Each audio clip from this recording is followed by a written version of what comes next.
Where'd you go, intro? Why are you doing both channels tonight? I Just for the heck of it?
Well,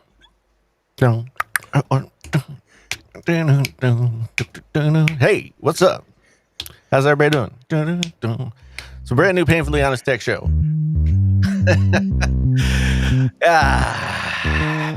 Remember that one? I do remember that one. That was a good. I like it. Cucumber. Yes. So here we are. It's been at least a month. I mean, it might be more. I'm not sure.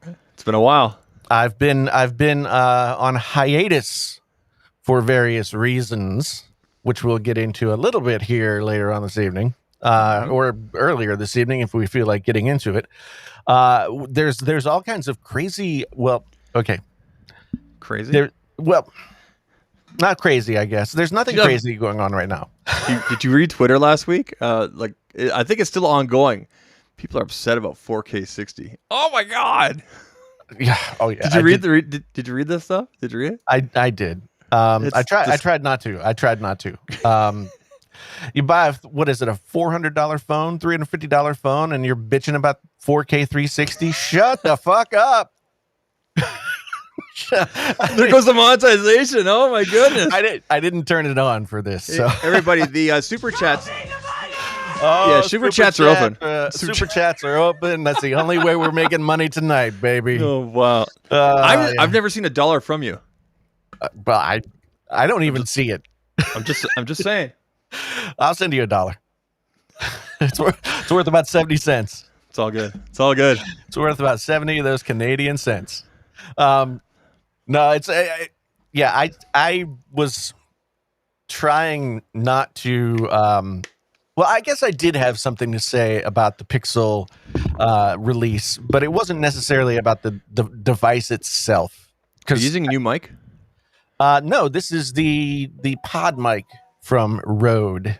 By the way, I like your new setup. It's a shame that I mean, you could probably change it, but I like the setup. It makes you look a little bit smarter. I know. I got tired of everybody telling me how stupid I was. No.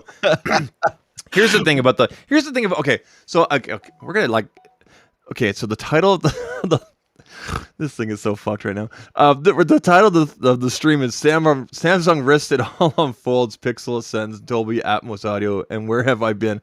So, we can talk about I guess we could talk about the Pixel release in general. I haven't really talked about it much at all because I wasn't sent one. No big deal. Neither was I. I mean, I understand the different side. I talked to Viper about this the other night. I understand like the different sides. Like there's the oh my gosh, it doesn't, it overheats. But then there's the other side of, like you said, so what is a so odd dollar thing? But at the same time, it's a feature that's in there. And then there's the side of people accusing other people. Well, you're not complaining because you were sent it. And then there's people straight up that were sent the device that are complaining and are pointing out. And then there are plenty of people that have not had the issue. So it seems to be very intermittent. And there's a lot of, here's the thing. I think the discussions, I think the people pointing it out, doing the tests and everything, this and that, I think it's good. I mean, obviously Google wants to know what's going on. But when you start diving into the name calling, insinuating, calling people beta, whatever the heck it is, and you know who I'm talking about. Like the conversation's over. I'm done. I missed that. You're gonna have to fill me in because I'm not naming names, big dog, or anything like that. I'm just saying that there was plenty of it. It was pretty disgusting. Oh, jeez. So here's okay. You remember the Sony Alpha A6300, A60? Well, you have the A6500, right? Yeah. This is the A6500 right here. This guy right here. So remember how much did that camera cost? Like lots. Yeah, like $1,900 when it was new. Yeah, it was like I paid like 2,000 Canadian or something like that, but it came with a lens and not even the lens I'm using right now. But anyway, yeah, like I've had this camera for probably over 4 years now. Yeah. What was the biggest thing that people complained about with that camera? I think the flip out screen. Well, the flip out screen. Well, but it would overheat. Okay, yeah. 4K, right? Yeah. So you couldn't record for more than 20 minutes without it like overheating, and people were like, "Oh, you have to open the battery door, and you have to like."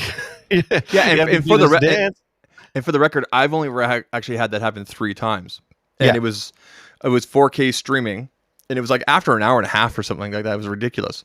But now it's set to 1080p because that's the max here and everything like that, and it's fine for streaming. And yeah, I have the battery door on it and everything like that, but I've only had it happen like 3 times. But then there was a software update push, Yeah. and you're good to go. You're good to go. Right? Yeah. I mean, I had the 6400 and I never had any problems with it. But my biggest issue. Well, see, this I'm bringing this up to point out the fact that you bought a $2,000 camera that overheated when using it in 4K, right? And this was just a couple of years ago, right? Not that long ago. The A6600 just came out last year, so this was the current camera up until then. Yeah. There are nimrods on Twitter who are losing their minds over a $350, $400 smartphone, a mid-range smartphone that overheats when doing 4K 60, right? So if my math is correct, that thing costs like 1/4 or less of what your camera cost. People are spoiled. People are spoiled. People have nothing better to do. People need to get a life. I think one of the best comments I saw was just kind of like I can't remember who said it. I think several people said this, is the fact that you can have something that small, even though it's like I think it's 6.4 inches, whatever the size is, in your pocket that can do that, right? Like I record, when I record stuff with my iPhone, I typically do 4K 60 so I can slow it down, unless I know like it's a talking head or something like that, right? Yeah, I mean, I guess that's one way to kind of like, I don't want to say defend, but like another way to counter it. But I do also see the point of, you know, it's advertised and it's showing in the specs. It should be able to do that. So the thing is, not everybody's having the same issue, and there's so many different factors. Like, is the camera moving? Are you using stabilization? Are you not using the stabilization? I heard some people talk about that. If you turn off the stabilization, it's not as bad. Are you in a hot environment? Was the car inside, outside? Were you sleeping with it? Like what? You know, like it's a smartphone camera. It's a smartphone camera. Now, smartphone cameras are really darn good. I was looking back through, you know how like Google, if you signed up for Google to send you memories, they like put together like this day, the past 16 years or whatever it is. I was looking at iPhone 4, like an iPhone 4 image that I took from whenever the iPhone 4 was out. And I was like, on one hand, that looks like ass. On the other hand, for the time, it was amazing, right? Yeah. So like the fact that people were complaining about 4K on a $400 camera, $400 phone, I don't know. Digital Slang makes a good point. It's also advertised as the sport. The phone will heat up if you shoot HD video, and I think I've seen that. Obviously, I've seen that on my iPhone stuff. I've seen it with all my Samsung stuff. It's very, it's very, very obvious, right? So. Yeah, and I mean, it may be a feature that's advertised. It may be something that they say it can do, but I think you have to meter your expectations to the arena in which you are playing, right? If you want a camera that's going to do 4K 60 frames forever, then spend $1,000 on an iPhone. If you don't, if that doesn't matter to you all that much and you want to have the Pixel 5a, then buy the Pixel 5a and stop complaining. And and I guess another way to kind of look at it as well, like I think the default when you first turn on the device, like when you buy it, it'll be 1080p 30, which is what most people will record at. So you have to actually go in there and know what that is. Again, it's about the market they're catering to. The fact that it can do that. Again, I'm not making apologies or defending Google or anything like that. Again, I understand both sides. I take issue with how nasty it got. And of course, you can say whatever you want and everything. But when you start diving in, like I said, the name calling and the insinuating and just the stupid, like the crap, like acting like a child, right? Yeah. We're talking about like 20, 30, 40-year-old men here. And it was all men that are acting like this on Twitter, tough guys behind keyboards. Like I'm done with the conversation. By the way, you know what? We should say, a lot of people have said thanks for coming back. So we should maybe say hello to the people in the chat if you want to do some highlighting in there. Well, I just wanted to point out Genosis's comment that his iPhone 11 Pro Max, whatever, would overheat in direct sunlight last year. It's just, I think it's a combination of people's noses buried in their navels and not very much to talk about. Yeah. And that's what has led us to this moment where when there's a tech drought, it's like suddenly people are like, taking 4K 60 frames on a $400 Pixel phone to the mattresses. It's like this is why, and it was interesting for me because I was on a break, but of course I was still like checking things out. I was not doom scrolling the Twitter as you removed Twitter from your phones, didn't you? I did. Yeah, that always feels good. I still have it on my iPad, Okay. but I took it off of my phone. I took it off of my phone, and then I just kept a tab open on my browser. So it didn't really make that big a difference, but it did like take the icon out of my face, and I took YouTube Creator Studio off of everything as well. Oh, really? Okay. Yeah. Okay. And for anybody who does YouTube, I'm going to recommend doing the same thing. Take the YouTube Creator Studio or YouTube Studio or whatever they call the app now. Take it off your mobile devices. It doesn't give you all the information that the regular Creator Studio on the browser gives you. So it's not, if you're using it to make decisions about your channel, you're not really learning everything you need to learn. It's not all available. It's not there, right?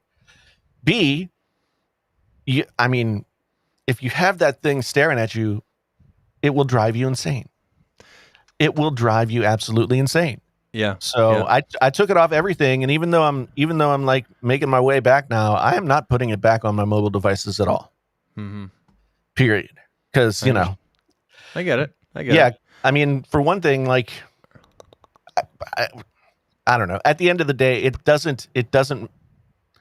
it's not a tool to be used, in a micro way, right? Yeah, I like using it for, like, I don't really look at the analytics. I use it for answering comments, but I also get the regular YouTube notifications for comments. So I guess in a way I could remove it and just do like I do every day, like an hour looking at my analytics and away we go kind of thing.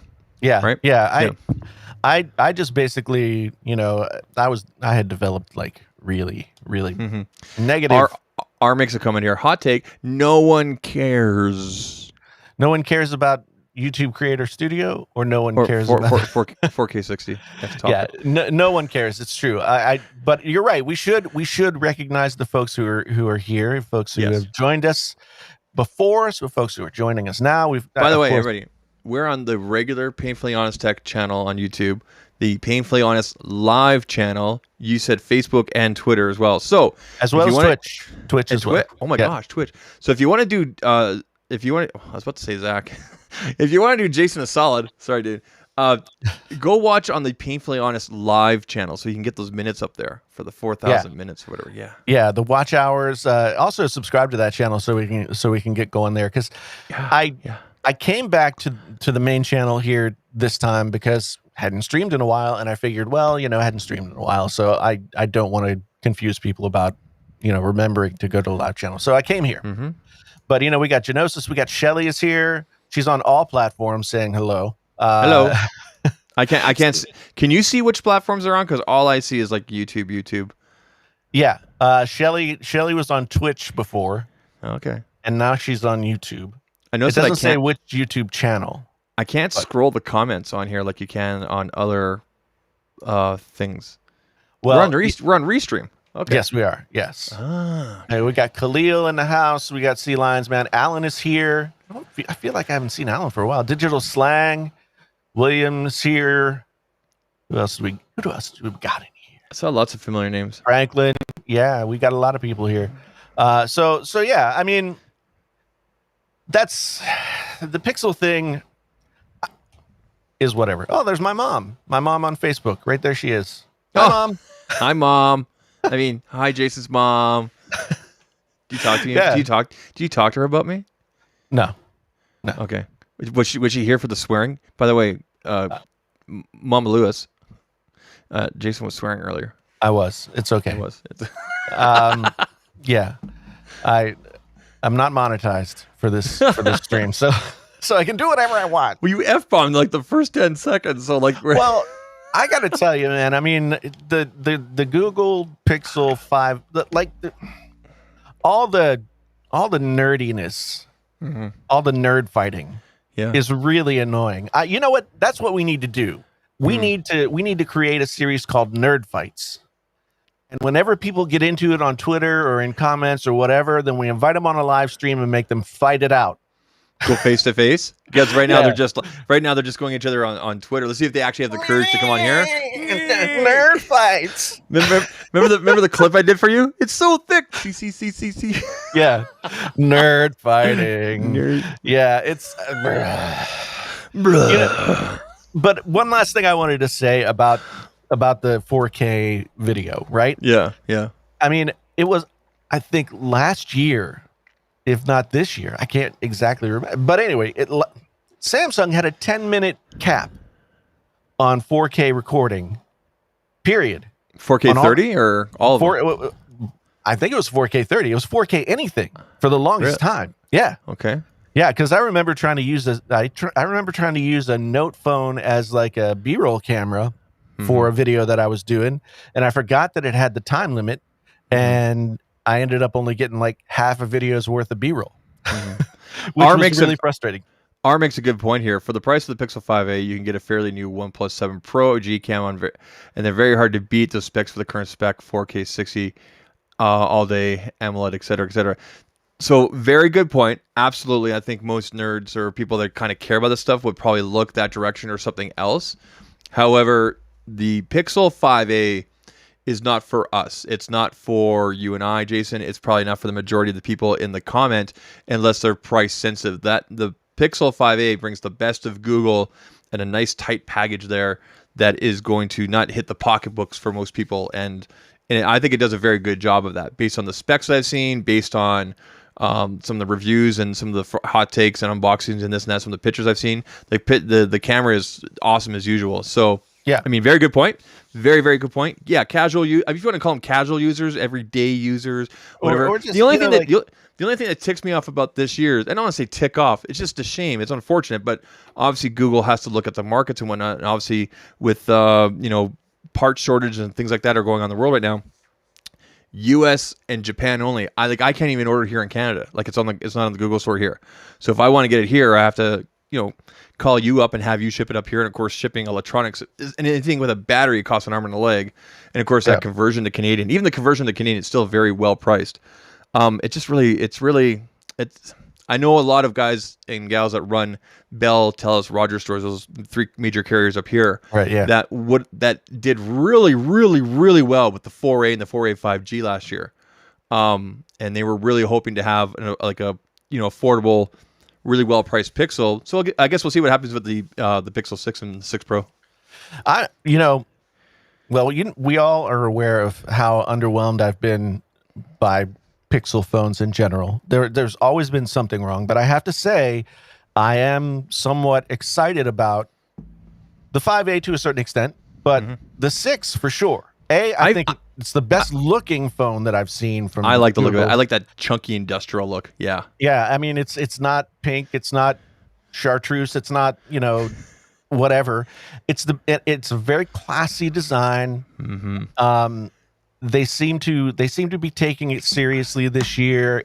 From everything that I've heard, it doesn't seem like there's that one feature that they've left out where everybody's like, "What the hell is wrong with you?" Google's already said that it will come with a price tag. It will be upper end specs and everything like that. One thing they keep on hinting at, and everybody keeps on speculating. I think there's a lot to this, that we're going to see a vast improvement with video.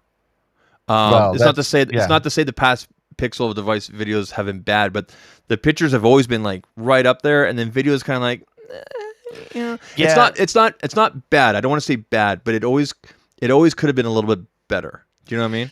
Yeah. So I'm looking forward to seeing what they do with video. Yeah, and the thing is, like, when you have a camera that's as good as the stills camera is for a Pixel, to then have the video fall flat is a little bit more frustrating than it would be if it was just the mediocre camera all around. You know what I mean? So Did you see Janos's comment? Did you see what our boys at Nomad dropped today? no, I haven't seen it. I haven't seen it. Where's the share screen? I can never find it. Where is it? It is It's down at the bottom. It's the one with the red line through. oh okay. Yeah. I don't I know. want.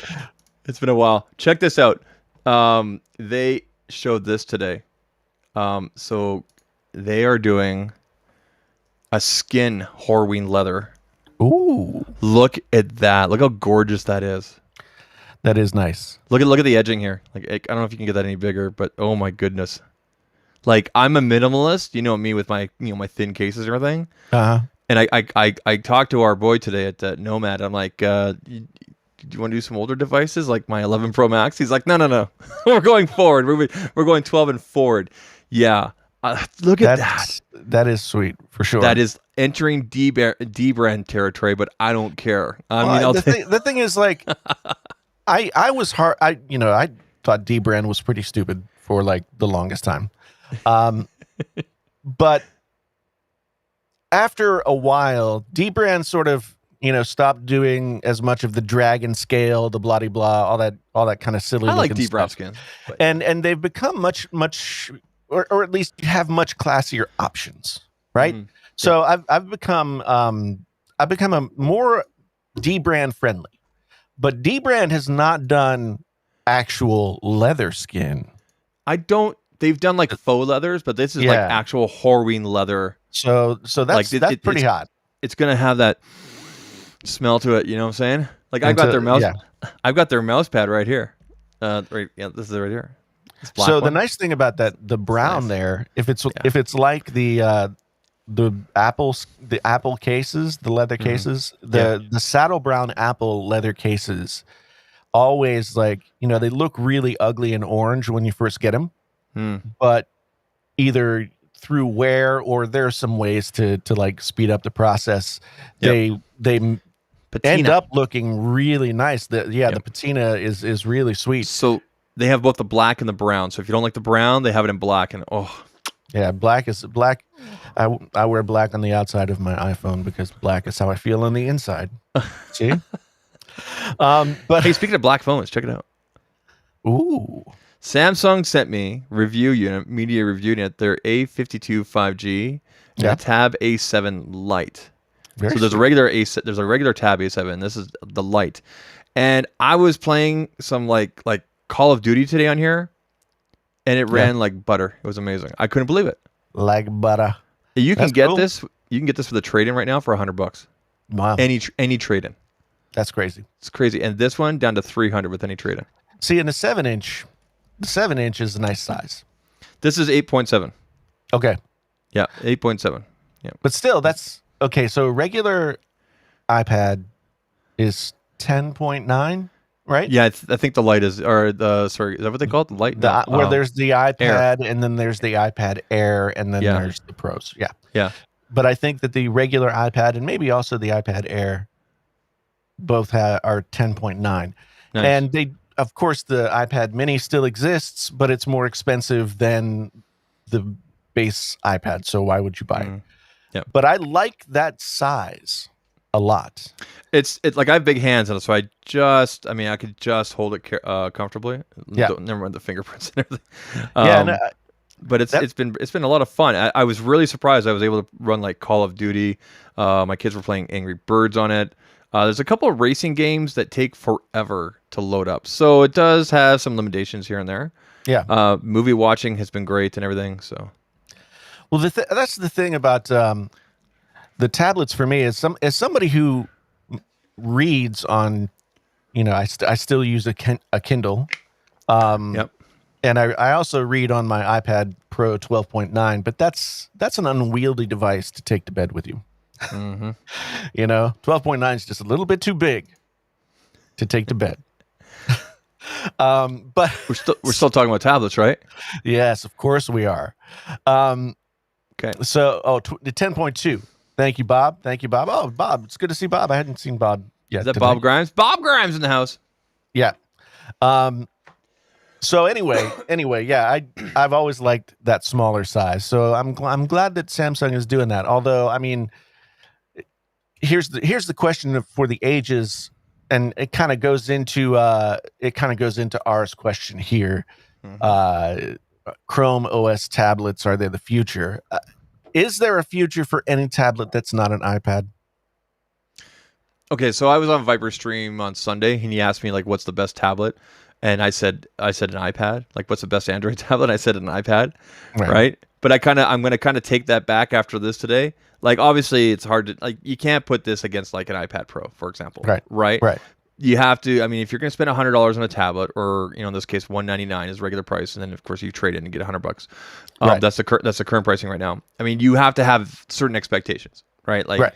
Yeah, and you have to look at the processor and this and that. Like anybody that buys $100 tablet or even less, like I think there's like even Fire tablets out there for $50. I could be wrong. yeah, Like you gotta have there are. there's expectations, right?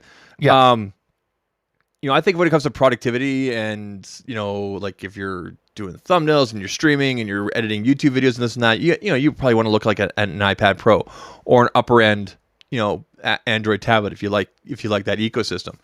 right. Um, there's a place for all this kind of stuff, right? So it's not like I know that in the tech community, we tend to get kind of hung up on flagship, flagship, flagship, flagship. Yeah, There's a lot of really great stuff out there that is decently priced that does a really great job. This A52 is a complete preview of yeah, what an S20 FE update could be. So if there's an right. S21 FE this year, which I'm 99% sure there will be, and no, I don't have any insider information. Um, this is total preview, right? Total preview. Yeah. Everything from the build and everything. It's just amazing. Well, I mean, looking at it, just I'm not seeing it on the big screen or anything, but looking at it, it does look like an S21. Yeah, You know, it's got a matte finish on the back. You guys get 4 different colors in the United States. 6.7 inch.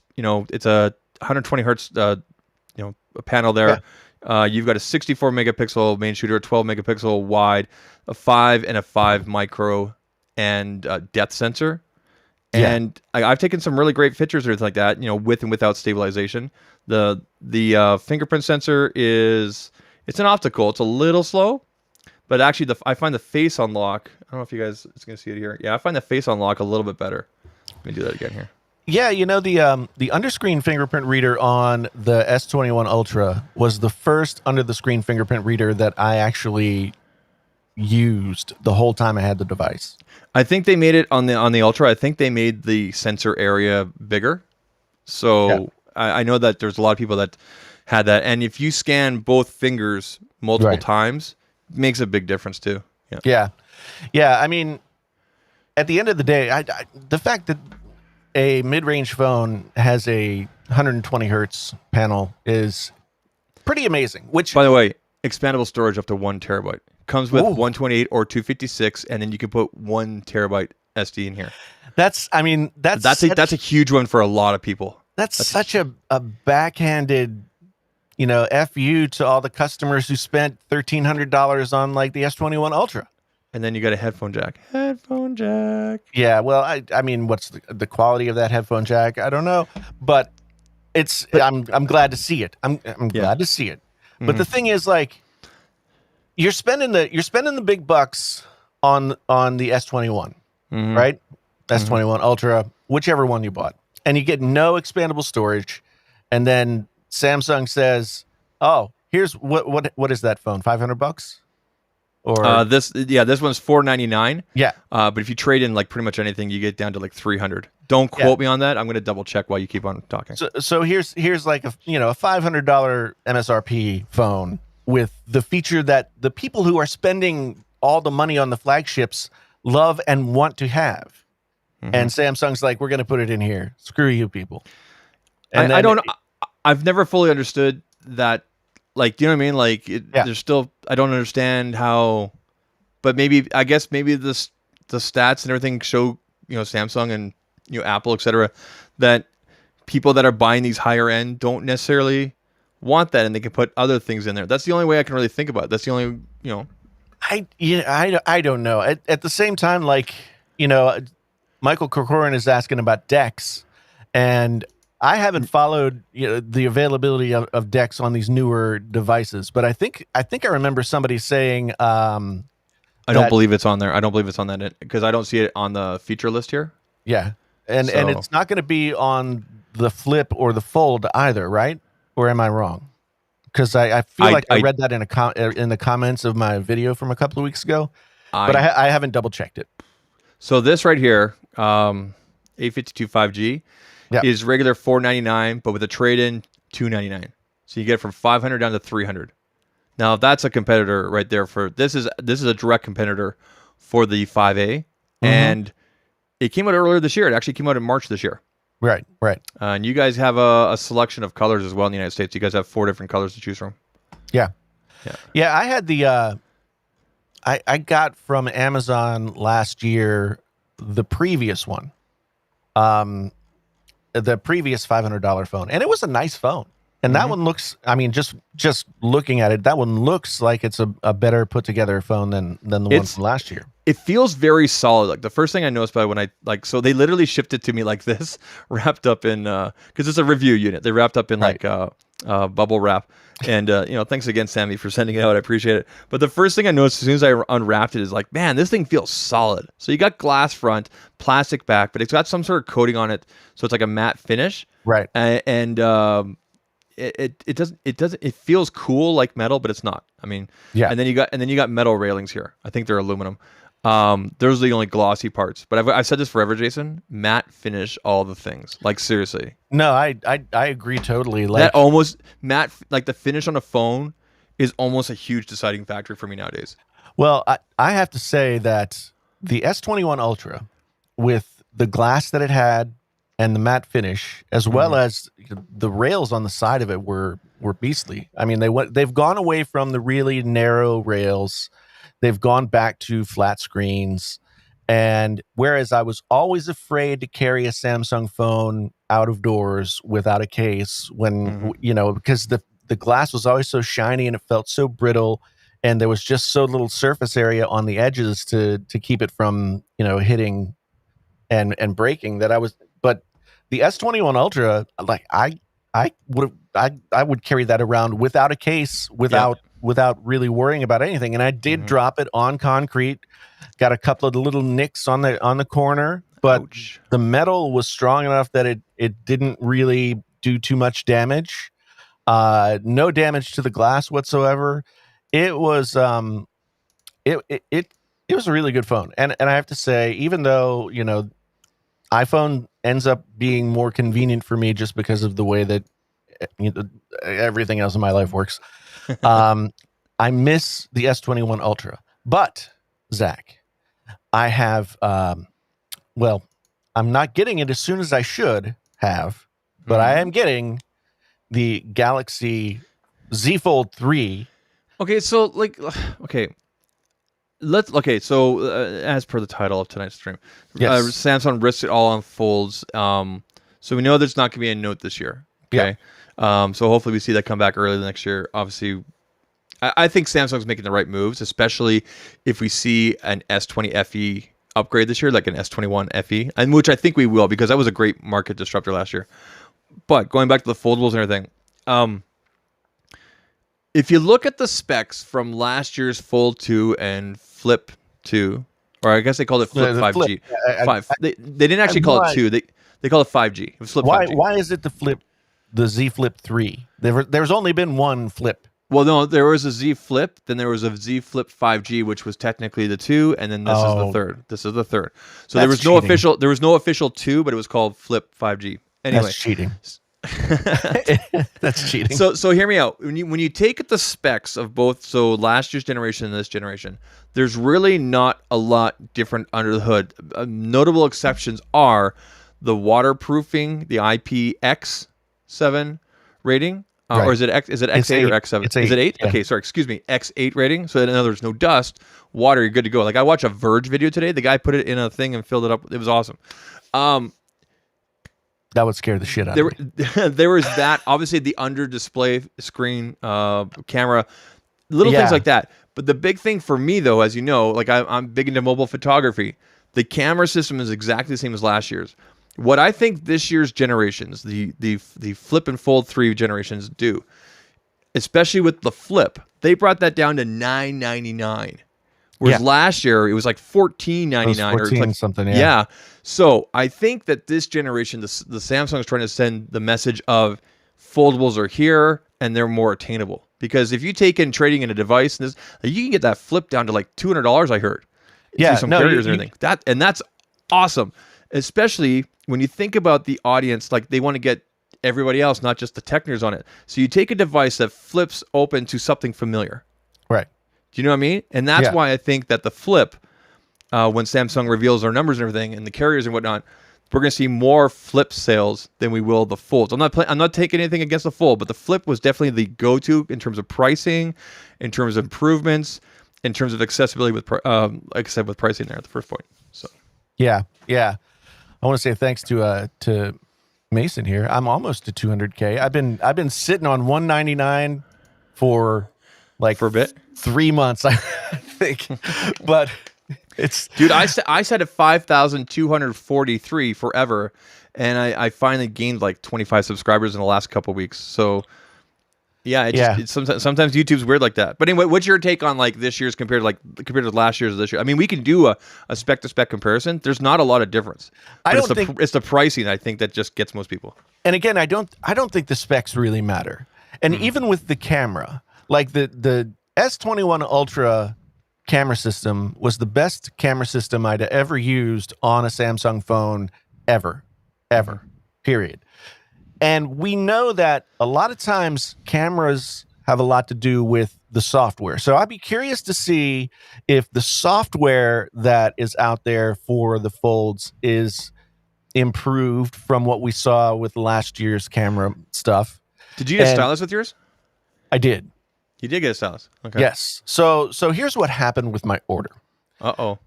I ordered it, and I decided just to get a Verizon one and to trade in an iPhone and, blah, blah, blah. And I was like, and it said I was going to get it on the 27th. And I'm like, oh, great. And then yesterday, and this is Sea Lions Man was talking about I guess he had some ordering issues as well. Yesterday evening at like 9:00, I get an email that says my order has been canceled. Like something in between Samsung and Verizon. Verizon was like, no, for whatever reason. I didn't even know. It didn't give me a real reason why. Okay. So I went back on and I reordered it a different way. I ordered an unlocked one with Samsung's financing, which is a pain in the rear end. But still, I didn't want to do that in the first place because I'd rather it just be, on my Verizon account. But I figured this is the way that I'll get it done. Now I'm not getting it until September 3rd, according to the thing. And I wanted to call them today and be like, hey, I was on your website. I had to do it like 5 different times, but I finally ordered this thing day one. And now some technical whatever is happening has gotten rid of my order. I have to reorder, and I can't get it now on, for 5 more days or whatever from when I don't know originally wanted to get it. I don't know if it's the same thing, but Jason Altdad Tech had, I believe he had similar issues with the Samsung website. I don't know if it was like you said, going through a carrier or whatever, but yeah. Yeah. So just really frustrating because I have not been a proponent of the Folds in the past, right? I thought that the Fold 1 was just a complete mistake. I don't think. Well, they sent out those review units, and then and I don't think people it was broke ready them. I don't think it was ready for prime time, even after taking back the review units and putting the sticker on it and all that other stuff. I just don't think it was ready for prime time. Well, and I had the Fold 2 briefly last year. Yeah. And liked it, but it wasn't worth the $1,800 that I had to pay for it. Right. Okay. And this was later after the release. I got it months after the release. So I think I traded something for it, but still. Yeah. But I just it still didn't feel quite ready, And so now the things that I wanted to see in the Fold are starting to happen. Waterproofing was one. Yeah. Because I feel like if you're going to spend that kind of money on a phone that could die because you get a grain of sand inside. Yeah. You know, I mean, I know it's not dust resistant, but still, it's got to be better than it was. Like, you know, Zach from Jerry Rig Everything. You know, He poured the sand in there. Yeah, that was crazy. That, like, they should never sell a phone that can happen to, right? Well, okay, I'm not going to give them any passes, but let's look at this from a different lens. In 3 years, we've brought foldables with these improvements and these features in it, including the under display camera. Say what you will about it, and the waterproofing and accessibility with price. I mean, that's pretty damn impressive. And if anybody's going to pull it off, it's going to be Samsung, right? Yeah, and that's the thing. I mean, on one hand, yes, they've come a long way in a couple of years, and that's great. Yeah, but they used us. They used the consumers who bought the phones as like here, pay us $2,000 for this beta test unit. But hold on, doesn't every manufacturer technically do that? I mean, Google's definitely, for example, scanning the Twitters and the Instagrams for people complaining about this and that, and taking down those notes to whatever they're going to do with the 6A, whether they keep the same sort of form factor. Apple does the same thing. That's how they decided to come up with, I mean, based on feedback and this and that, to come up with the Mini, right? So, but I understand what you're saying. I think no matter what Samsung did, there was going to be problems, obviously, with the first generation. But again, we saw improvements with the second, and now we've seen, maybe not a leap in specs. Like there's a leap in specs, obviously, between the first Fold and Flip and the third. The second, when you go from second to third, there isn't. But what the best part is, like I said before, is that price point and everything. So I understand where you're coming from, but just like think about it, 3 years, like what's been done, pretty awesome. Yeah, no, I don't disagree with you, and I'm glad that they've like, I'm glad that they've made this headway. Like the S Pen was the I didn't think would happen thing that happened, that ultimately made me want to buy it. I mean, it's the S Pen with the Fold and the lack of a Note this year makes me want to have the Fold 3, right? So that's like, that's kind of what brought me to wanting to buy it, as opposed to like, I'll buy it because, I'm curious. I want it to be good. I want to buy it. I want to use it, et cetera, et cetera. And I'm hoping that with the S Pen, it can be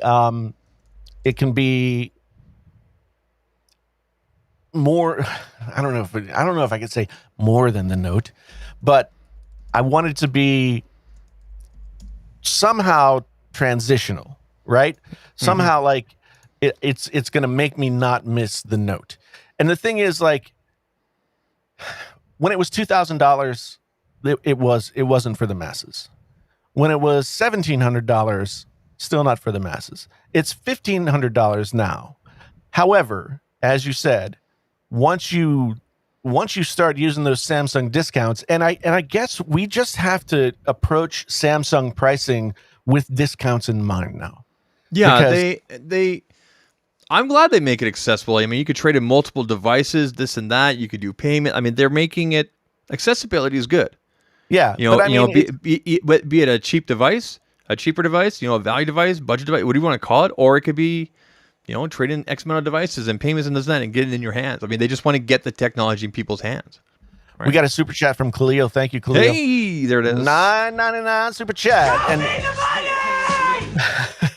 And yes, we've heard ever since January that they're skipping the Note this year and they're bringing it back next year. Yeah. But I still think that if the Fold comes out, does well sales-wise, or at least like competitively with the Note, right? Because the Note's not a big seller. It's not Samsung's major money maker, right? I think it's a big seller for like tech nerds and the business, but in general, like I told you, I know guys that run Telus and Bell Rogers stores, and they, for example, when it comes to Samsung, they couldn't keep the S20 and the S20 FE in stock last year, and even up to now, they're still selling tons of FEs, and the A52 and everything else in between there. So there's the mid-range market is still, I don't want to say bread and butter, but it's a huge chunk. Which I think it always will be, and I'm really happy that there are much better phones in that market now. Mm-hmm. I think that the reason I titled Samsung Risks It All on Folds is that this year, other than so let's just take the A series and down, take those out of the equation. Just talk about what Samsung does with their flagship phones every year. So flagship would be the S series at the start of the year, and then Note at the end of the year is what you're talking about. Right. Okay. Right.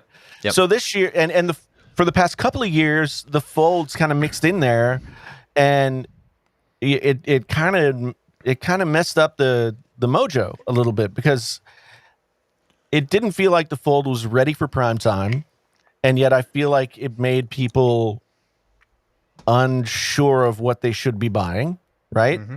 Mm-hmm. And the Note over the past couple of generations has gone from being Samsung's flagship, this is everything that we can do phone, all the bells and whistles, everything that you could do. The S phone was kind of this was before the mid-range phones really could compete with the features of a flagship, right? The S phones had always been kind of like, these are for the other people, the Note is for the serious people, right?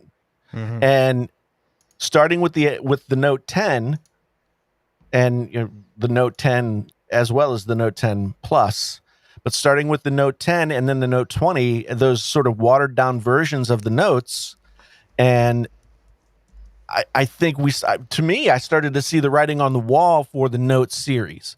Samsung was basically releasing like the S series early in the year, and then like an S series with an S Pen later in the year. And to me, that, being a fan of the Note for so long, I didn't like to see that line watered down. But I think what we're going to see at this point, and this is Samsung saying, we believe in folding phones. We believe that folding phones are something that people will buy. We believe that folding phones have a major place in our lineup. They're not just a niche thing. They're going to be a major part of our flagship lineup. And this is us sort of putting our money where our mouth is, literally. So Khalil suggested an article. I know he sent it to me last week. DJ Ko, Samsung's CEO, said, "It's not that we do not release new products. The timing may very well be next year, but we're preparing to continue to do so." The article continues on here. It's from Tech Radar, which is usually pretty good. He says here, Note series is positioned as a high-end model in our business portfolio. It could be a burden to unveil 2 flagship models in a year, so it might be difficult to release the Note in 2H. I'm not sure what he means by 2H. But anyway, the article continues here. The company's CEO suggested as much in the same comment, saying, "The disparity between supply parts and the demand in the information technology IT side is severe." So I think Samsung had to say, okay, listen, we can do one or the other because of supply. And I think this is the right gamble because of the slash. And I mean, if you want a pen with your fold, cool. By the way, the pen can only be used on the inside, cannot be used on the outside. Right. Yeah. And as long as they keep on still pumping out those mid ranges, like I said, hopefully an S21 FE refresh, because again, it was such a great disruptor last year. I'm okay with this. I mean, because we've seen the same thing with other manufacturers, right? I still think that the FE last year was a makeup game. Oh, if anybody could, well, because remember they came out with the S20 series and it was right. It was right at the moment that the pandemic hit. Yeah, and everybody's like, "Are you insane with these prices?" And then there was some problems with them here and there. Unfortunately, some of the regular stuff you see, like with shutter delay and things like that with the Samsung phones. And if anybody's going to make up for that, it's going to be Samsung, and they were able to do that. And I think they saw a real opportunity, because what have we seen at the end of the year every year in Q4 from Samsung? It's usually a Note and other high-end things. We've never typically seen kind of mid-range stuff kind of thrown at everybody, saying check out this mid-range, check out, right? So Yeah. they did the FE. So I guess I we'll see think what that happens. the last time they did an FE was the Note 7 FE, right? Yeah, And the yeah. Note 7 FE was a do-over for the Note 7, right? So, I mean, they don't want to call it the S20 DO.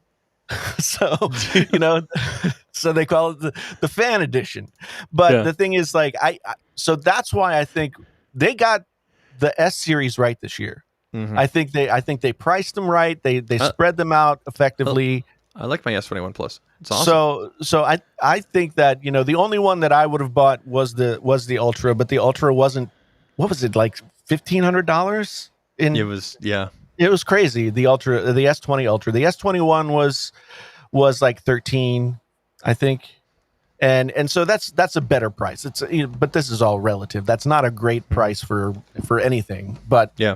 for maybe for an engagement ring. But and let's be realistic. The majority of consumers out there are not paying full price. Like they're signing a tab or whatever it is with their provider, and then they're paying $60. They're paying $40 or $50 a month for the plan, and then $40 for the phone. They're financing the phone basically, right? Yeah. Or they're trading in and getting that knocked down even further, right? Yeah.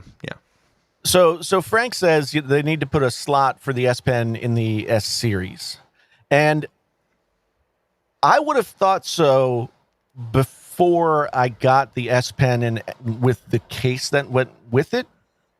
With the S21 Ultra. The best thing about the S Pen for the S series was it was almost regular pen sized. It was like 2/3 the size of a pen instead of a little stick with a nib on the end, right? And so for me, if I'm getting a much bigger pen that's easier to use and sits in that slot, like it was like butter every time. There was no fear of it dropping out or anything like that. That case was perfect. It was silicone. It was a great feeling case, and that pen slipped right in there. It made it a little wider, but I'm willing to take that. So if we can get the S Pen with the Fold 3 and it be the same kind of deal, all of a sudden, not only do you have a foldable phone that is tablet sized, but you have something that's at least on some level competitive with the iPad and the Apple Pencil, right? Yep. And it's not going to be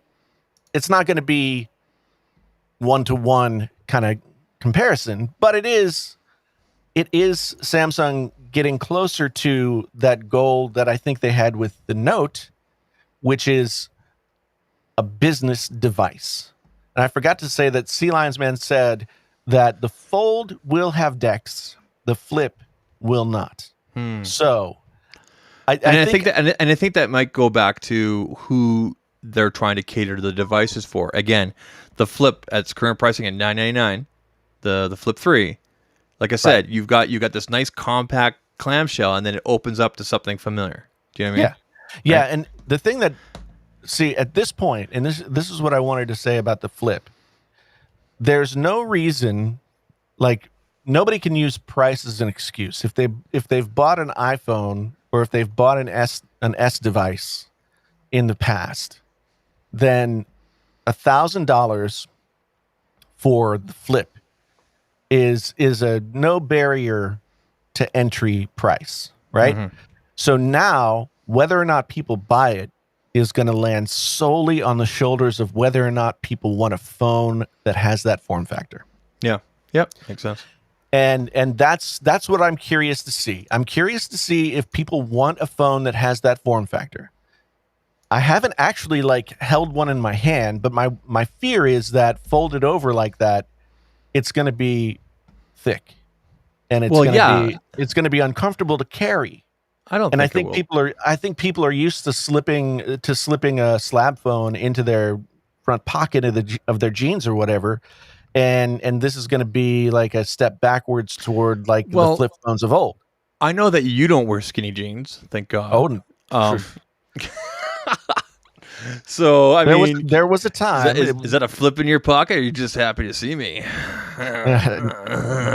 Oh yeah. Thank you, thank you. So that's what's going to be interesting to me is people are going to choose this phone based on the merits of the phone, as opposed to Yeah. oh, I can't buy that because it's too expensive. And even the Fold, like with discounts and stuff like that, you're able to get the Fold for like $800. Yeah, I Yeah, heard that some people were getting it down to like 600 yeah. with trading in like multiple devices. I mean, So we if you're have to if so remember. yeah, We have to remember, and I made a video about this a couple of years ago, but maybe I should make a little reminder. you should. Even if you're trading in your phone, right? Yeah, yeah, Even if you're trading in your phone, you're still spending the money, right? Because you've already sunk money into owning that other phone. So that phone has value and you're giving it up, which means you're Cucumber. spending that money, right? Yep. You're spending that money. It is a good deal in terms of what you have to take out of your pocket Yep. to get the new phone. But basically, Samsung is playing a shell game with the money, right? They're moving the money around so that it looks like they're selling phones at full price, but really they're just selling them for half price, and so they're keeping their sales numbers up, but they're not necessarily charging what it looks like they're charging. Yeah. So they can go to their shareholders and say, "Hey, we sold X number of phones last year." They just don't have to say they were $12.99 phones that we sold for $6.99, right? Yeah. Yeah. So and Apple does it the opposite way. Apple does it the total opposite way. They say, "Here's the price of the phone," and you go buy it, and so it's just a total difference. So I want to switch topics because I think we've kind of beaten this to death. I'm looking forward to when you get your Fold. In fact, I don't think I'll watch anybody else's unboxing or anything until you get yours because I like you, Jason. But I want to talk about the other. Thank you. So Samsung risks it all on Folds. Pixel ascends. Dolby Atmos audio. Let's talk about that. I have no idea what you're talking about. Like I know what Dolby Atmos audio is, but let's talk about that. Okay, so What do you want to talk about? I filmed a video today. Actually wrote a script and the whole deal. No way. Which I hadn't written a script for a while. But there's still a lot of confusion, and the video is not necessarily about this, but there's still a lot of confusion between spatial audio, Dolby Atmos, and how it all works together with Apple Music, right? Okay. So Dolby Atmos audio isn't spatial audio. Spatial audio is another feature layered on top of Dolby Atmos audio. And spatial audio is only available in AirPods Pro, Max, and I forget which. I don't think it's the Beats. I don't think it's the most recent Beats. Some Beats models have the positional stuff that you can do, right? Oh, okay. So that's really spatial audio only exists in those headphones. And what spatial audio is basically like, okay, I'm looking at the TV, I'm watching The Mandalorian, right? Okay. And it sounds like there's something happening over here to my right. And if I turn my head to the right, it will Then stay it's like in front of there. you. It will stay where it is, and my head will meet it, right? So yeah, so it feels like in front of you, right? Yeah.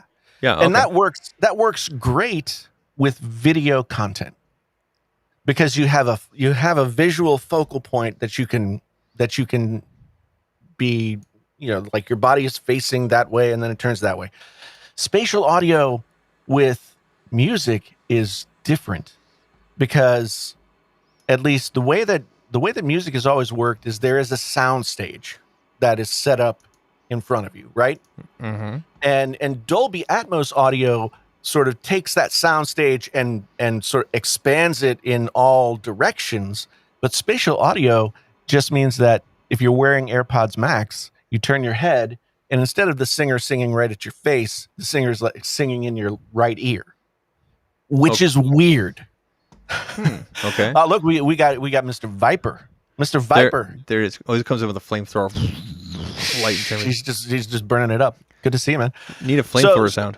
So I'm kind of doing my long-term review of spatial audio / Dolby Atmos audio. Okay. Spatial audio sucks for music. Don't tell Jonathan Morrison that. For music, spatial audio sucks. Now, you have to understand that what I'm saying is wah. That's the reaction cam. You have to understand that what I'm saying is, Jonathan, you hear this? spatial audio is just that whole thing where, like, if you turn your head, like, Yeah. the sound is like all of a sudden the singer's in your right ear Yeah. or whatever. Yeah. Dolby Atmos audio, though, can be really cool. Like the example I use in the video is Norah Jones' "Come Away With Me" record. The entire record is like completely transformed Sorry, I don't know. sonically by Dolby Atmos audio, not spatial audio, because spatial audio. Can you do something from Sting? Like not Norah Jones. Can you do Sting? I'm just saying anything's better than Norah Jones. I love that record. Oh my God. I love it. Okay. I love it. All right. And it's also a record that I use quite often to test headphones, to test speakers, that kind of thing. Like a record, like vinyl? Well, I don't have it on vinyl, but yeah, anything that is a collection of songs that would equal a long playing record, I call a record. Okay. Doesn't matter if it's MP3s or lossless files or a CD or whatever. What Call about it a like record. some like Nirvana? I know you like Nirvana. Well, okay. Interesting that you bring up Nirvana. Now, I don't know if Nirvana has gotten the Dolby Atmos treatment yet, but one of the new spatial audio releases now, and again, I'm saying spatial audio is something else that you can only get on certain Apple devices. So most of what I'm talking about is Dolby Atmos. Okay. The Dolby Atmos mix of the Stone Temple Pilots record, Tiny Music, Songs from the Vatican Gift Shop, sucks. I like that album. I mean, I like that album a lot. But here's what I found, because also just last week, George Harrison's All Things Must Pass 50th anniversary edition came out with new mixes, including a Dolby Atmos mix. Okay, right? Hold on, Mason Deeprue, get out with that Nickelback crap. Get out here. Go. Hey, Mason's new. We can. I know.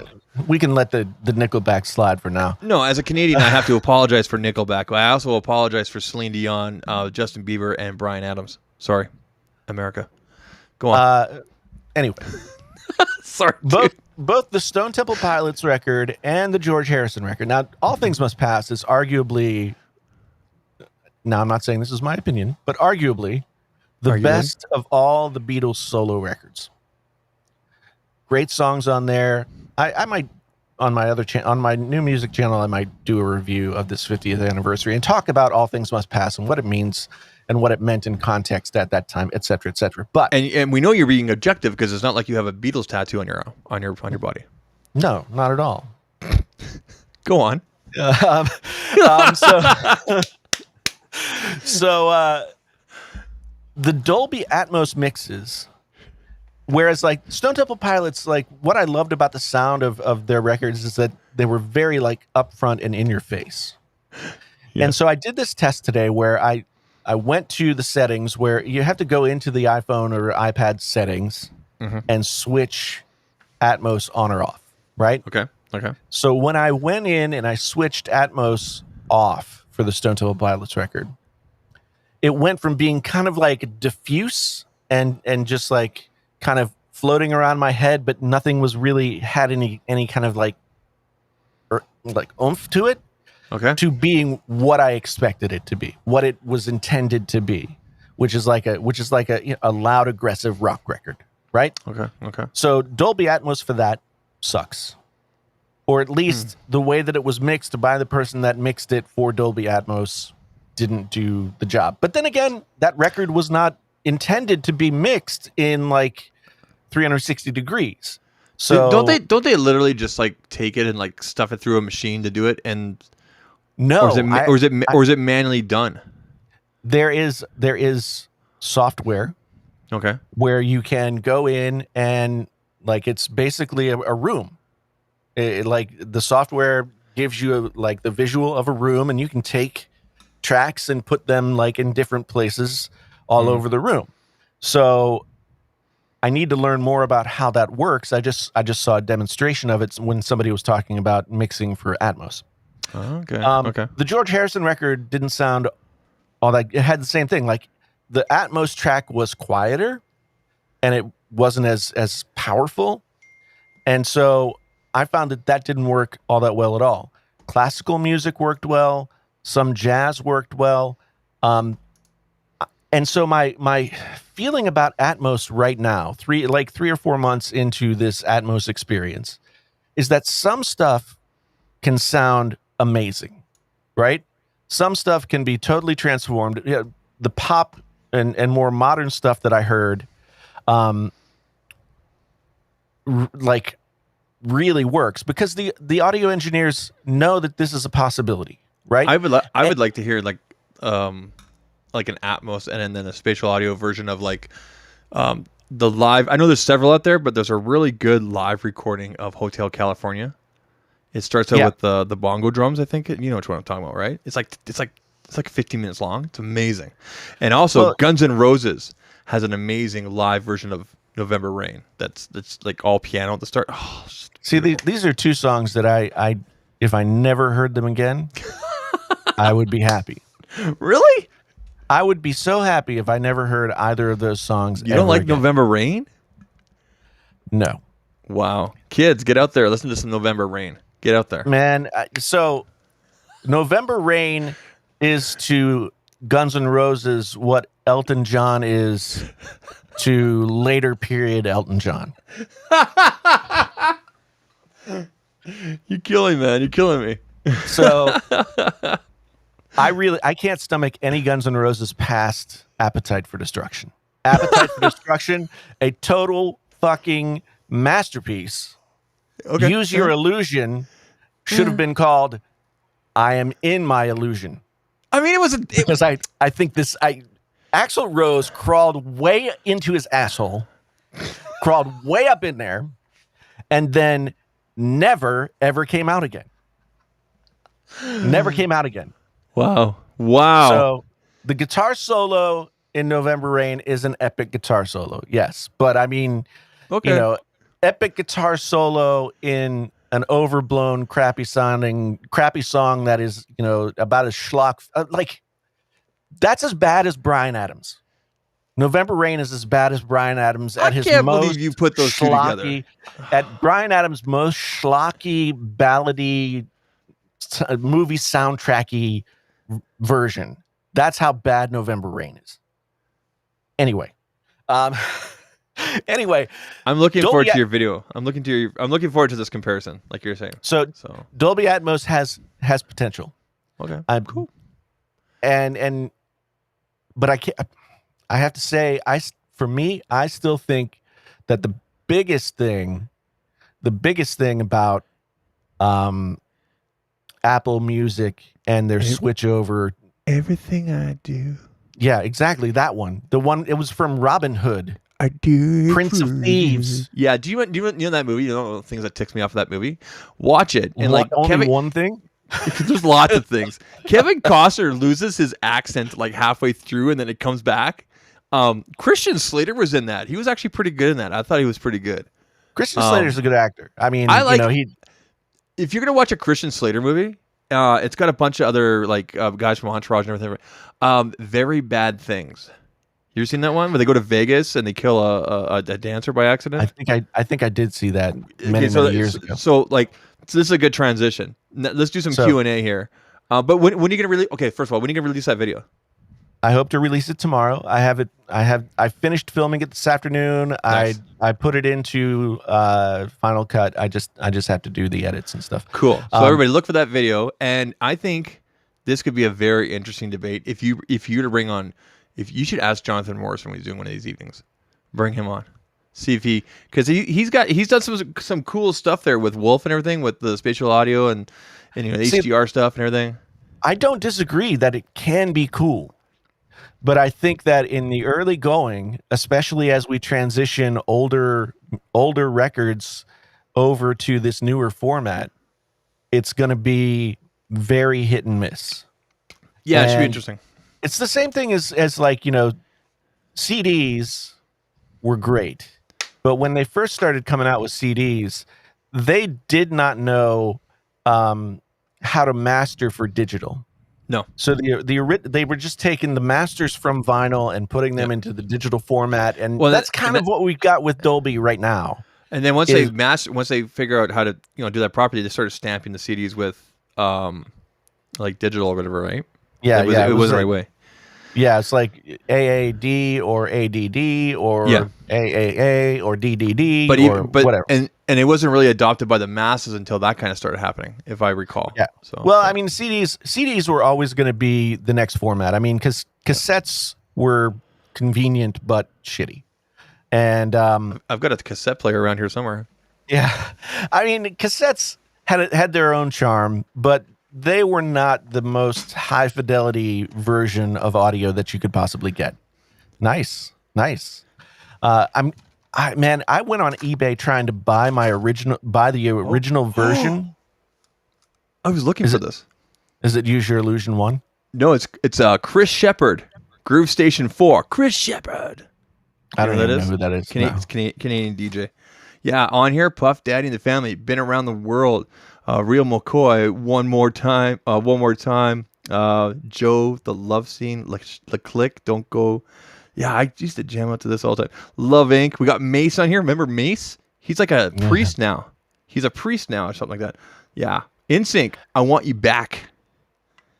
Uh-huh. And kids, listen to this. Listen to this sound. Oh, yeah. Memories? Right? Okay. Memories. Like, and this right here, ladies and gentlemen, this is a real Walkman. I went on eBay to try and find the original Walkman that I had. So I had it was from 1990, I think, and it was pink. Pink. And my grandparents ordered it for me from Sears for Christmas, and it was supposed the Sears to be catalog. It was supposed to be a different color. It came. I opened it on Christmas Day. It was pink, and you know how, like they're like, oh, we could send it back, but back then there was no Amazon. No, it's like sending it back meant you weren't going to have another one for like 3 weeks. So I was just like, well, I want to listen to it over Christmas break. I've been waiting for this, so I decided to keep it. Right. So I went looking on eBay to try and find this pink model. I couldn't find any for sale. I could find other versions like white and other versions. Did you find the classic sports yellow one? Those have to be out there. That was the one that everybody had. They are. Yeah. They are for sure. And this one is like kind of a contemporary of that, but it didn't have the waterproofing or any of that stuff. But I found other auctions selling this Walkman, the pink one, for like $250. And That's I was a lot. like, I'm like, no, like the white one costs like $60. Yeah. Why do I have to pay $250? So I also found the original like Fisher, like sort of all-in-one stereo thing that I got when I was in junior high school. It had a record player on top and a cassette and like the radio and then the cassette player, all in a stack. You had that all-in-one thing too? So did I. Yeah, with like two speakers that came off the sides and you could remove them. I found that. I found that without the speakers for like $50. So really, wow. Yeah. So I've been thinking about going back and like doing a little retro, my tiptoe through the tulips of my retro music past kind of thing, because some of that stuff was really cool, and it occurs to me that there's a lot of people out there who have no idea. I've been trying to find like this exact model on eBay here and there. I check every couple of months because the clip on the back here, like this is my wife's. She lost it, but other than that, this thing works perfectly. It still works perfectly. That one looks like a slightly newer model than the one that I had. I don't know what year she got it. Mid-90s maybe or something. I used to have the yellow one, and then I think I lost it. I went swimming or something like that, and I think it went swimming too, so I can't remember. But I'm always looking I'm looking through the prices here. People are selling Walkmans on eBay Canada from anywhere from $30 to $2,000, depending on what model it is. The classic yellow sports one, $30 Canadian, Yeah. and it says Yeah. working. It has return available. Like here's someone that's selling their Walkman and all of their this might actually be on my model. And like 30 tapes with it. This one has the megabit. Oh, this is my model. Can I buy just the clip from you? Oh, it has the clip. Oh, this is the model. I found it. Sorry, See? go on. See how exciting that is? So Michael Pepper says, Macintosh sued Apple years ago because of the Macintosh. That's why they went on just calling it the Mac. I remember that happening. Oh, and then Mia Boca talking about the Zune. Man, I loved the Zune. The Zune was so fantastic. Did you know that the Zune was the first device that offered monthly subscriptions? I did not know about that. I got my music from Napster. Oh. It wasn't streaming yet. I think it became streaming eventually, but it wasn't streaming yet. But you could pay like $20 a month and download X number of albums to put on your Zune. And that was the first that was the first like subscription service. Like if you didn't pay it, then you lost your access to it. But I loved the Zune. That baby shit brown and green one was so amazing. I mean, it's just so unbelievably cool. I was so impressed that Microsoft would make a product that was baby shit green and brown. It was unbelievable. And now Samsung, they've come along and they've made a snot colored pair of earbuds. What, you talking about the Galaxy Buds 2 or whatever it is? Yeah, the new ones. The green ones are snot colored. So it's gonna, like I could stick them in my nose and look like I've got snot coming out of my nose. What kind of snot? What kind of snot? If you have green snot, something's wrong with you. No. Snot is usually like I guess if you have like a cold or something like that. If you have like really thick, mucusy snot, welcome to the show, everybody. then it does have a green hue to it. And Khalil is right. I would take the green snot color over Mystic Bronze any day of the week because Mystic Bronze was ugly as crap. Oh my God.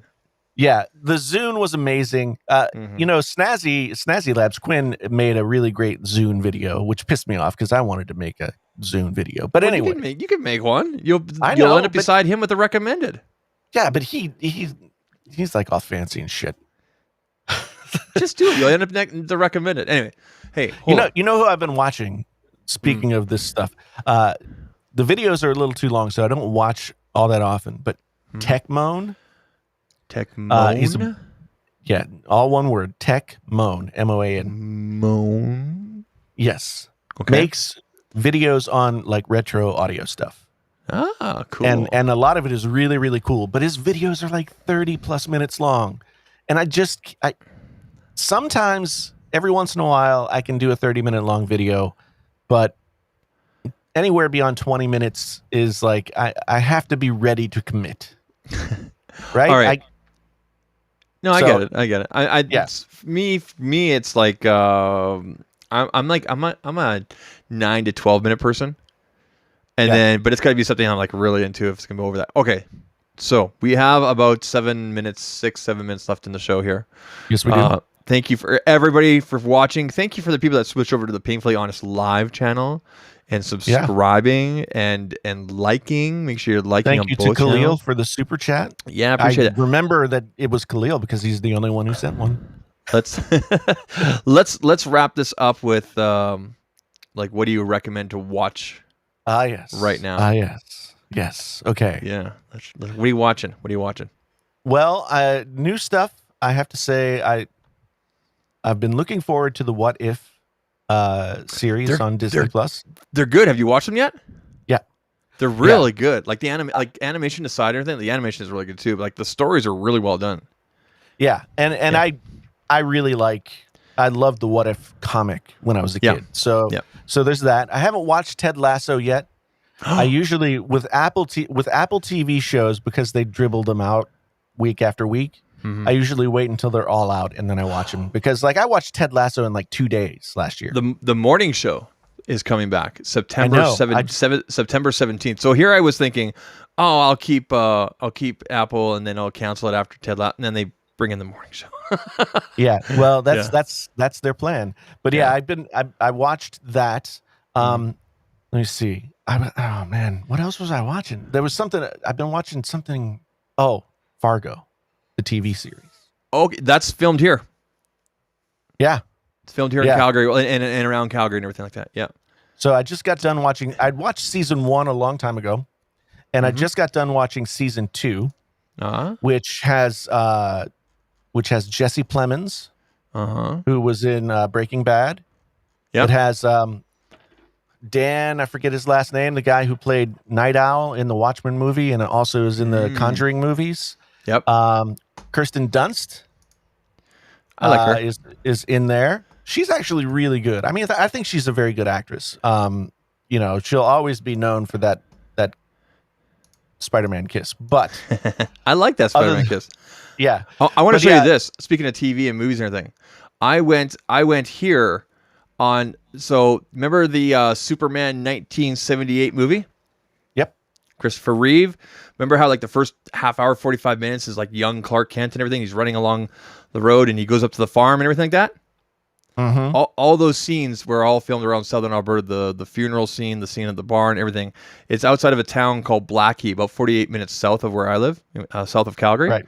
So it's private property. I didn't go on it, even though there are pictures online of people that went straight up to the house. It's nobody lives in the house or uses the barn anymore. It's used all for farming nowadays. But I took that out there with the A52 to take pictures of it, and I'll just show you, here's opposite. But anyway, here's a reminder. This is him walking up, and he's like showing off a bit there, son. Remember he finishes running against the train and everything. I've always wanted to go out there because like a lot of scenes in Superman 1, 2, and 3 were filmed around and in Calgary. You can see a lot of landmarks and everything like that. So we're actually going to be heading down to what was the high school, which is still a working school today, down in a town called Barons. We're gonna head down there this weekend. But anyway, you can see like the barn is ready to fall over. You can't see, but the other building is in behind these bushes here. Here's the house and everything, and so that was fun. And the reason I got inspired by this last week is because Superman's 1, 2, 3, and 4, Quest for Peace, horrible movie, were all on the movie channels this past weekend. And I said to my son, I said, "Oh, when the Samsung comes in, let's go for a drive." And it was perfect. It was along a dirt road.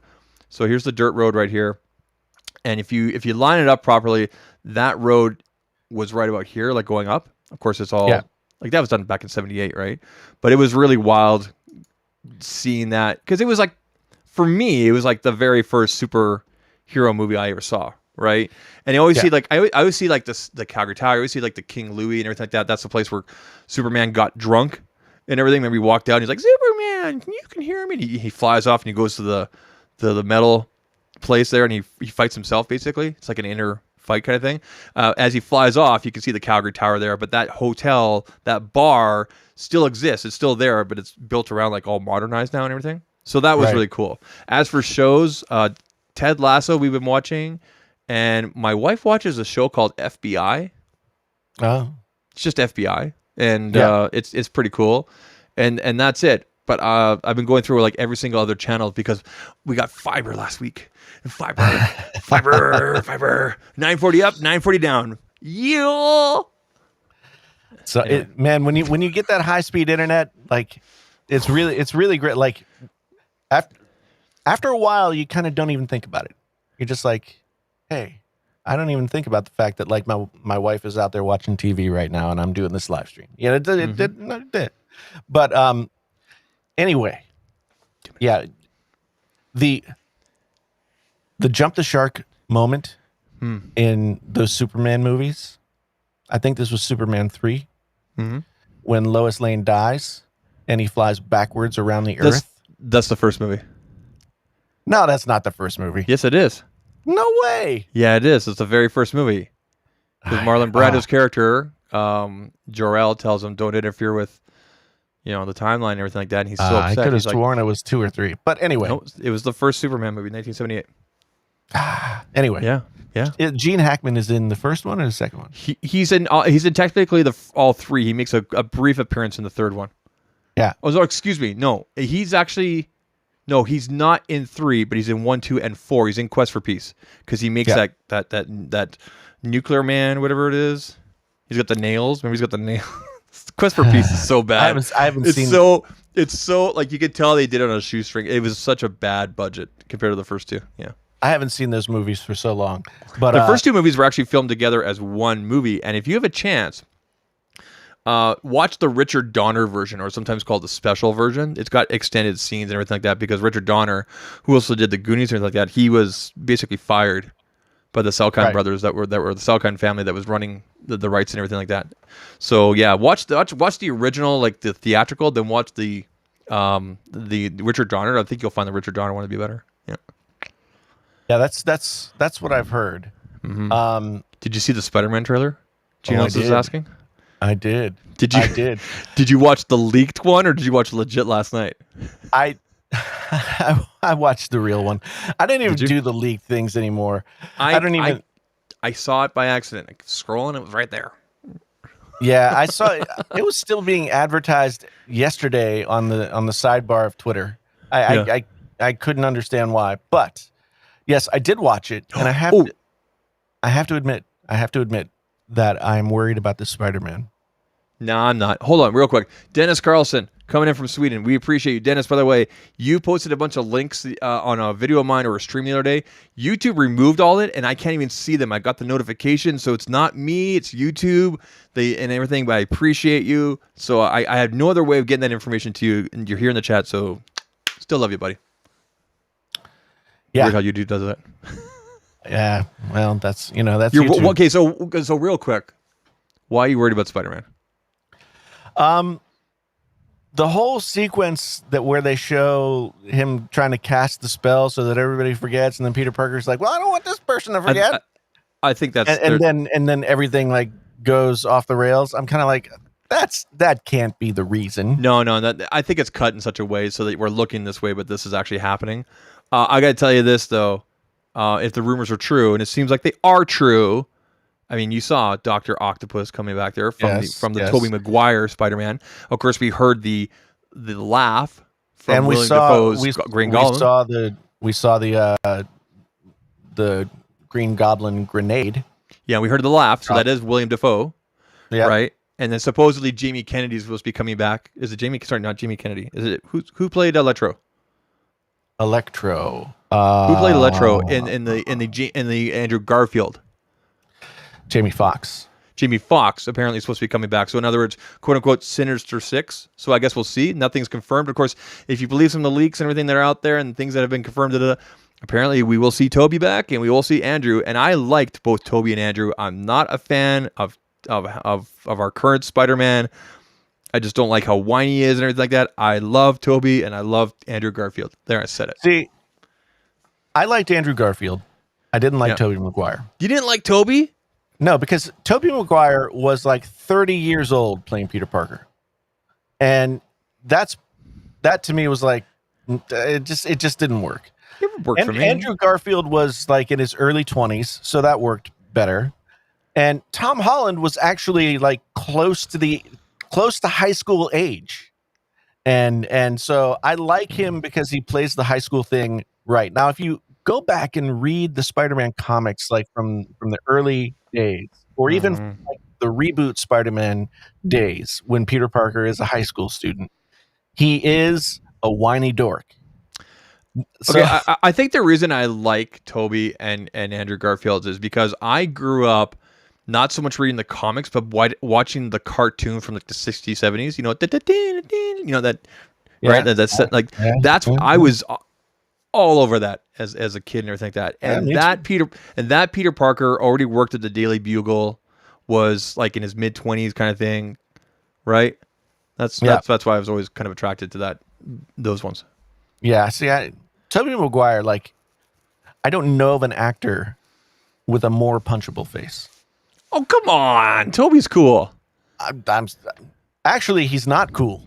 Have you ever heard the rumor? Like he used to go to this like high priced poker game in L.A. This woman was like the host of this high priced poker game, and he would do things. I don't watch Entertainment Tonight, dude. Sorry, No, I don't watch. no, I don't watch Extra. He would do things like tell her. Like one time, he held up $1,000 chip that he was going to give her as a tip for hosting, which is something that you do. But he wouldn't give it to her until she like got down on her hands and knees and barked. Okay. And supposedly he was just very rude all the time. But All right. I just didn't care for him as Spider-Man. I went ahead and just went along with it, but we gotta wrap things up. I'm starting my show in 40 minutes at 10:15 Eastern. If you want to head over to Zach Talks Tech, I'll be over there. Jason, why don't you give your little outro and we'll let these people have a break. Yeah. And it's been good. Are we doing this again next week? Probably. Probably. I've got my new set. I like it. I've got my new set going on. Are those vinyls down there by your right arm? It's vinyl. Vinyl? Vinyls? Yeah. Vinyl? No S. There's no S. Are those your vinyl down there? That's all your vinyl? Yes, it is.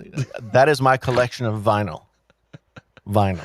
All right. It is a plural and a singular together. We appreciate everybody that was here tonight. Honestly, between the two channels and everything, I know a lot of people here in the chat have actually messaged me and like, is Jason okay? And I'm like, he's cool. Life happens. Real life and the family stuff takes priority. So a lot I of appreciate stuff, a lot of just having to get my head back together and take some time to just like. I appreciate it. I know Jason Jason push does. through all the family stuff, with my grandson and everything that's going on there. If I would, and we had a COVID scare. My daughter was positive for COVID. But everybody's healthy now, right? Yeah. Good. Yeah. That's what counts. There you go. Everybody was fine. Nobody got really sick. So cool. We're all good. But yeah, right. Folks, good to be back. Thank you so much for being here. I appreciate all of you. Nice big crowd tonight. Enjoyed having the conversation. Zach, thanks for being here with me. I will be back with a video tomorrow, most likely, unless things go crazy. But otherwise, once again, my name's Jason, sometimes known as the JTL. This has been Painfully Honest Tech, live